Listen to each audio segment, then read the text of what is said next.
Siguiendo con la exposición, hablaré sobre los trastornos neurocognitivos y los trastornos psicóticos.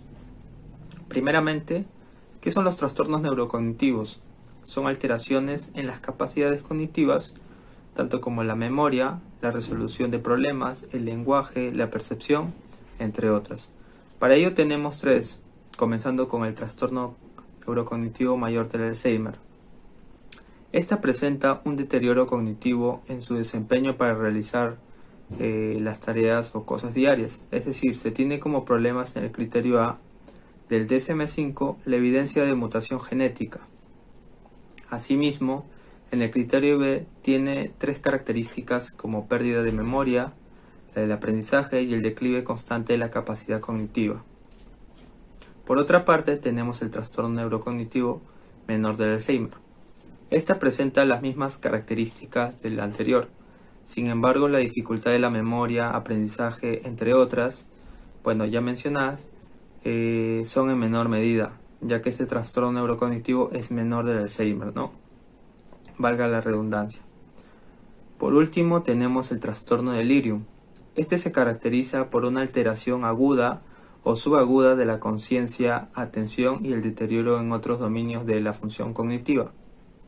Es decir, según el DSM-5, el déficit de memoria, del lenguaje, la capacidad visoespacial y de la percepción están alteradas. Seguidamente explicaré sobre los trastornos psicóticos.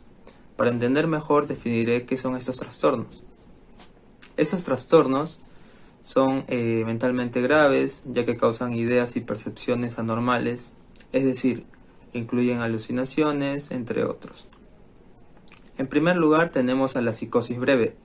Esta presenta según el DSM-5 delirios, alucinaciones, cambio brusco psicótico durante 2 semanas y una duración menos de 6 meses.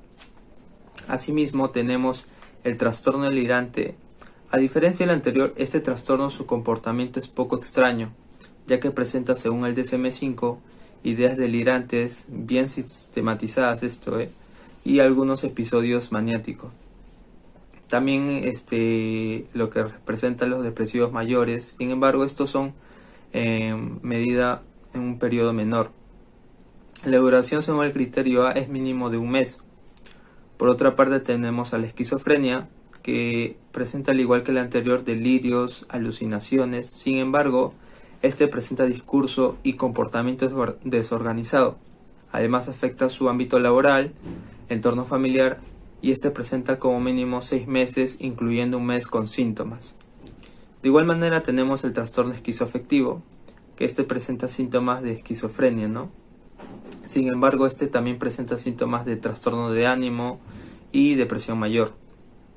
Además, cuando se tiene tanto los delirios como alucinaciones en ese trastorno, se ausenta el episodio mayor del estado de ánimo. Para finalizar, tenemos el síndrome catatónico o catatonia, que es un síndrome caracterizado por anormalidades que son motoras, presentando alteración en la conciencia, el afecto y el pensamiento. Además, aparece con otro tipo de trastornos, ya sea de neurodesarrollo, psicóticos, bipolares, depresivos, etc. Y según el DSM-5, el único criterio que tiene presenta 3 síntomas que puede ser estupor, agitación, entre otros, que se presenten en el DSM-5. Dentro de la psicopatología se estudian diferentes trastornos. Entre ellos tenemos a los trastornos psicosomáticos, que son manifestaciones físicas cuyo origen es emocional, puesto que no se ha hallado explicación física. Además, posteriormente, las personas que los experimentan pueden desarrollar enfermedades reales u otras formas de alteraciones mentales. Dentro de los trastornos psicosomáticos tenemos al trastorno de síntomas somáticos, que es un patrón de síntomas físicos y emocionales que provocan un inadecuado desempeño en la vida del paciente. Se manifiestan mediante dolor, problemas de la respiración, o el latido cardíaco, malestares abdominales, trastornos menstruales o todos juntos. Las personas afectadas por este trastorno pueden expresar intensos niveles de ansiedad por su salud, y esto puede persistir por mucho muchos años o por toda la vida. También está los trastornos de síntomas somáticos con predominio del dolor, en donde la característica principal es el dolor, que suele ser crónico e intenso, y además difícil de poderlo cuantificar. Frecuentemente el dolor se puede manifestar en la espalda baja, en la cabeza, en la pelvis o en las articulaciones. Además, este suele interferir con la cognición de las personas, ocasionándoles problemas de memoria, concentración e incluso coordinación de tareas. También tenemos al trastorno de conversión, en donde se presentan síntomas que originan un cambio en el funcionamiento del organismo de la persona y donde no es posible encontrar alguna anomalía física que lo pueda explicar. Este se expresa mediante síntomas motores, como pueden ser movimientos involuntarios, tics, parálisis, entre otros, o síntomas sensitivos y sensoriales, como la ceguera, sordera, las convulsiones, debilidad, entre otros. Y por último está el trastorno de ansiedad por enfermedad, en donde a pesar de la ausencia de síntomas físicos graves, los pacientes llegan a mostrar gran inquietud por la probabilidad de encontrarse enfermos. Estas personas tienen una prevalencia elevada a haber tenido alguna enfermedad cuando eran niños, y este trastorno puede durar de 6 meses a más. También tenemos a los trastornos disociativos, y empezamos con el trastorno de despersonalización de realización, en donde deben existir experiencias frecuentes de cada una de estas o ambas juntas. La despersonalización es en donde existe una experiencia de irrealidad, de distanciamiento o de ser un observador externo respecto a los pensamientos, los sentimientos, las sensaciones, el cuerpo o las acciones de la misma persona. Por ejemplo, pueden ser alteraciones de la percepción o sentir una ausencia de sí mismo. Y en la desrealización es en donde existen experiencias de irrealidad o distanciamiento, pero respecto al entorno en el que la persona se encuentra. Por ejemplo, ver a las personas u objetos como si no fueran reales, o como si estuvieran en un sueño y todo se viera visualmente distorsionado.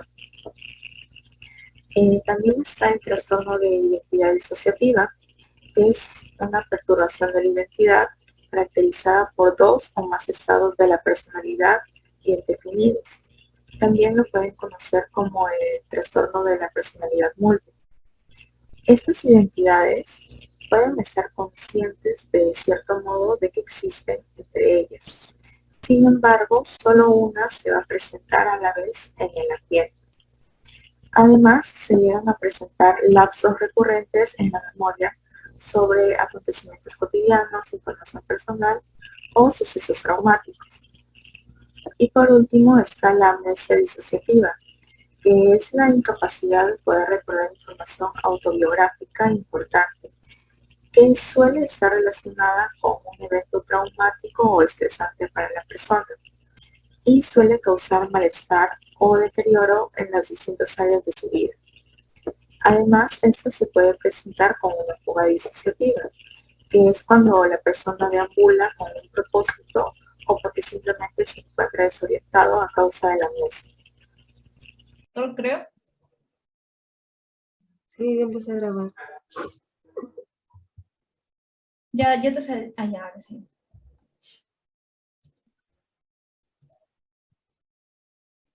Me ha tocado hablar sobre el trastorno bipolar. Ya la fregué aquí. Ya, no la cortes, escúchame, no la cortes. Vas a seguir de frente, ¿ok? Ya, ok, ya, sigue. Ya. Me ha tocado hablar sobre el trastorno bipolar. Ese trastorno del estado de ánimo es una enfermedad crónica y recurrente que se manifiesta principalmente por episodios, alternamente de sintomatologías depresivas, como el episodio depresivo, y periodos de de exaltación del humor e incremento de la vitalidad, como los que son los episodios maniáticos o hipomaniáticos. Ahora la pregunta es, ¿cuáles son los síntomas de ese trastorno?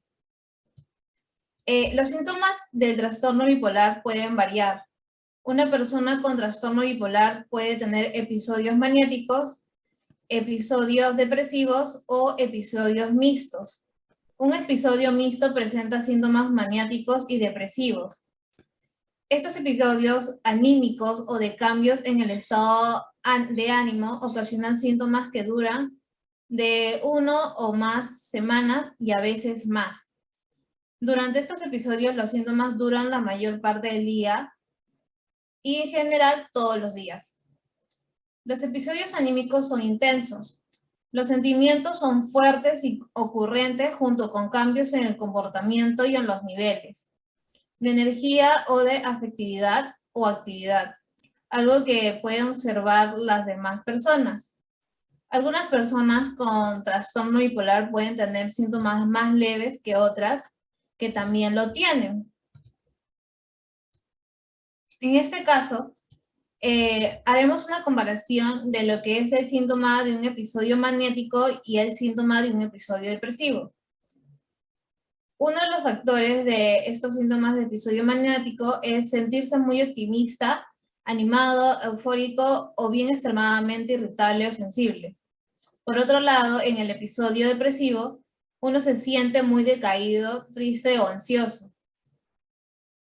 En el episodio maniático, uno tiende a sentirse sobresaltado o nervioso, y en este caso más acelerado de costumbre.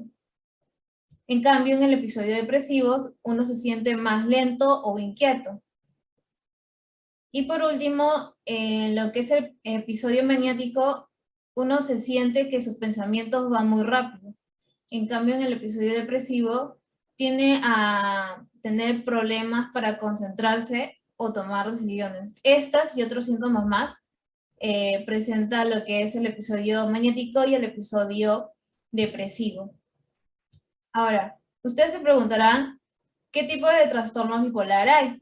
Y como se nota, hay 3 tipos básicos de trastorno bipolar y todas suponen cambios evidentes en el estado de ánimo, la energía y los niveles de actividad. Por lo que ven, está el trastorno bipolar 1, el trastorno bipolar 2 y el trastorno ciclotímico. Y por último, y no más importante, están los otros trastornos bipolares específicos y especificados afines.